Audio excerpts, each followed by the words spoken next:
Marks the 30th anniversary of the blizzard of '78, a storm that brought the state to a sudden standstill. And Eyewitness News was right in the thick of things. And tonight, meteorologist TJ Del Santo takes a close look back at the blizzard of all blizzards.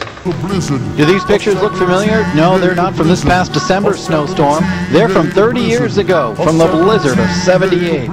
The snow began to fall late morning on February 6th when people were already at work and school. Snow fell at rates of 2 to 3 inches per hour, sticking on the untreated roads immediately. Being released from work and school early, people got stuck. Not for hours, but for days in some cases.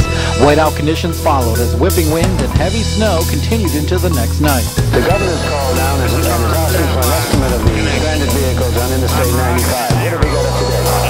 3,000. He communicated well. This is the blizzard of '78. Wow, baby. So we just a drop it from this dog plate. Have no prejudice or hate, nah, nah, nah, nah. All we wanna do is make this world great. Come and dope this reggae with me, yes, that's what I'm feeling.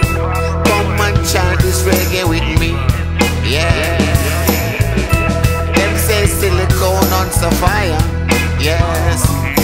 Music to set your heart and soul on fire, fire. The ministers to say a prayer, yes, to the suffering kids down there in Africa, asking the world to say a prayer, yes.